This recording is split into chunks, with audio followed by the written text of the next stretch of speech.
Hello and welcome to the Road to Rehabilitation. Today we are going to discuss the primary occupation of a kid, play. Play is an essential part of a child's development. Though associated more with children, it is a means of providing recreation for adults as well. Just as adults use social interaction, children learn socialization skills through play. It progresses from infancy to childhood, gradually enhancing the social skills and the variety of play a child may engage in. Play teaches self-control, problem-solving, social skills, concentration, attention, memory, physical development, trying out different roles, language development, and coping with emotions. The social skills of a child are increased in play starting from infancy.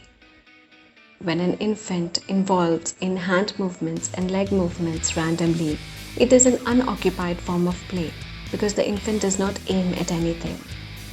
Over the next 2 years, this play becomes solitary, that the child learns to play alone. From 2 to 2.5 years, it becomes more of a spectator play, where the child will learn to observe other children playing. And in the next 6 months, it will grow into a parallel play, where the child will play alongside others, share the materials, but do not necessarily converse or get involved with them. Over the next year, between 3 and 4 years, an associative play develops, where the child learns to interact, develops friendship and preferences towards which children they want to play with and which they want to avoid. From 4 to 6 years and beyond, it's more of a cooperative play, where there are shared aims among children and support of other children is required. The different kinds of play that children can get involved in are symbolic play, which involves objects or actions to represent the objects, actions, or ideas, like using a cardboard tube like telescope. Social play, in which kids follow a set of rules during a game. Imaginative play, like a child can imagine to be a bee or pretending to have wings. Mastery is mastering of certain skills like digging holes or constructing shelters.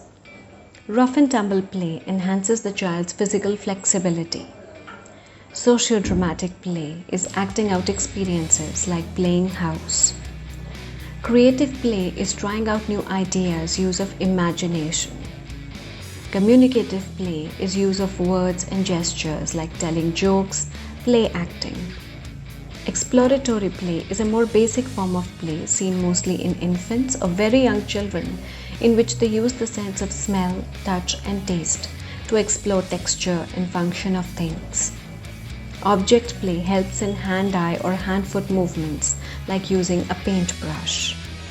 Dramatic play is inclusive of role play. Fantasy play involves, for example, being a pilot or driving a car, fantasizing and broadening the mind. Role play involves ways of being like a brush with a broom or dialing with a telephone. Locomotor play is more movement play based, such as playing chase, hide and seek, climbing trees. Deep play is more of overcoming your fears, taking risky experiences like climbing on heights, creeping crawlies, etc. And recapitulative play is where a child learns to explore their history, speaks about stories, rhymes, etc. The personality of a child develops with play, such as a child can be a joker, an artist or a creator, an explorer, competitor, a director, a collector, a kinesthete, or a storyteller. If you enjoyed the topic, please leave a like, subscribe to the channel, and we'll meet again.